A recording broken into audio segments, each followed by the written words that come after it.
Hello friends, just lifestyle একটা new ব্লগে সবাইকে ওয়েলকাম। আর সরস্বতী পুজো একটু না বেরোলে হয়, সাথে আবার ভ্যালেন্টাইন্স ডে। সো ফাইনালি বেরিয়েই পড়লাম, ফাইনালি চলে এলাম সেই আমার কলেজ, মহসিন কলেজ। অনেকেরই কলেজ, শুধু আমার বলা ভুল হবে। চলো এবার তোমাদের ভেতরটা পুরো ঘুরে দেখাই। যদিও এবছর কিন্তু মহসিন কলেজের ভেতরে ঠাকুর পুজোটা হয়নি। সেই গাছ, সেই আমার অনেক দিন বছরেই একটা দিনই যাওয়া হয়। ভীষণ ভালো লাগলো, অনেক দিন পর এলাম কলেজে। কলেজে এলে কিন্তু একটা স্কুলটা অন্যরকম, স্কুলটা অতিরিক্ত ভালো লাগা, কলেজটা একটা ভালো লাগা, এটা হচ্ছে পার্থক্য। তো এটা হচ্ছে কলেজের বাইরে যে পুরনো বাড়িটা ছিল সেইখানটাতেই ঠাকুরটা করেছিল। ভীষণ সুন্দর হয়েছিল ঠাকুরটা, অসাধারণ সুন্দর।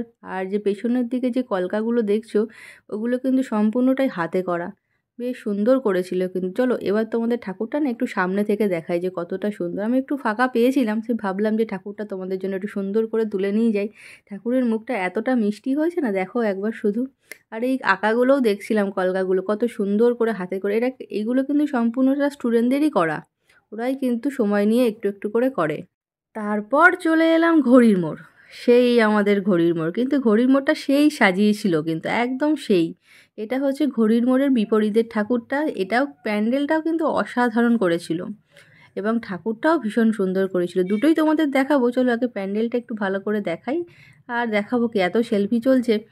দেখো ঘড়ির মোড়ে এত লাইট দিয়ে এত সুন্দর করে ঘড়িটি এটা সাজিয়েছে, দারুণ লাগছে, দারুণ। চলো এবার ঠাকুরটা, এই ঠাকুরের মুখটাও কিন্তু বেশ সুন্দর মিষ্টি ছিল, আমার তো বেশ ভালো লেগেছে। তোমরা কমেন্টসে জানিও যে তোমাদের কেমন লাগলো এই প্যান্ডেল, ঠাকুর। এবার দেখো খুব সুন্দর লাগছে কিন্তু। যদিও এই দুটোই দেখা ছিল, কারণ বাড়িতে ছিল ভূতু একা, বেশি সময় নষ্ট করিনি। তারপর চলে গেলাম এখানে খেতে। এটা কোন জায়গা তোমরা জানো? আমাকে কমেন্টস করে জানাবে কিন্তু অবশ্যই। এটা আমি নাম বলবো না, তোমরা আমাকে কমেন্টস করে জানাবে। কিন্তু ভেতরে ঢুকে দেখি, ওরে বাপ রে বাপ, মহা ভিড়, এত সময় এখানে ওয়েস্ট করা যাবে না। তারপরে ভূতু বাড়িতে একা, আর টোকেন ছিল ওপরে, ডিজের ব্যবস্থাও ছিল, কিন্তু অত সবে আর গেলাম না ইচ্ছা করে। মেয়ে ছিল সাথে, আর সময়ও ছিল না হাতে বেশি। ঝটপট করে আমরা চলে এলাম আমাদের পুরনো সেই খাবার জায়গায়, যেখানে আমরা খাই। তো সেখানেই চলে এসে এগুলো খাবার অর্ডার করে নিলাম। মিক্স ফ্রাইড রাইস আর চিকেন, একটা কি নতুনত্বই অর্ডার করেছিলাম, আমার এই মুহূর্তে গ্যালাক্সি না কি একটা নাম ছিল, মনে পড়ছে না আমার। আর মিক্স ফ্রাইড রাইস ছিল, আর এখানে ছিল চিকেন ড্রামস্টিকেট, বনলেসটা আর কি।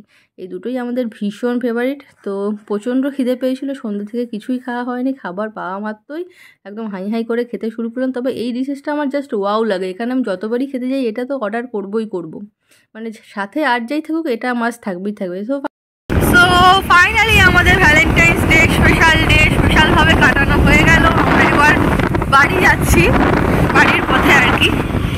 এটা এই জায়গাটায় খুব পড়া ঠান্ডা থাকে, রাঙাবের রাস্তা। তবে অন্য দিনের তুলনায় আজকে ঠান্ডাটা যথেষ্ট কম আছে, সবাইকার জন্য যে কমফোর্টেবল একটা ডে। আশা করি সবাইকার খুব ভালো কেটেছে আজকের দিনটা, খুব স্পেশাল ডে ছিল। আমরাও বাড়ির পথে চলে এসেছি, রাস্তা প্রায় ফাঁকা, অনেকটাই রাত হয়ে গেছে। আর বাড়িতে গিয়ে শুধু একটা রয়েছে, ওকে রেখে এসেছি। তাড়াতাড়ি করছিল, যত তাড়াতাড়ি করা যায়। চলে এসেছি প্রায় বাড়ির দিকে রাস্তায়। কুয়াশা তবে আছে, বেশ ভালো কুয়াশা রয়েছে। চলো ভিডিওটা এখানেই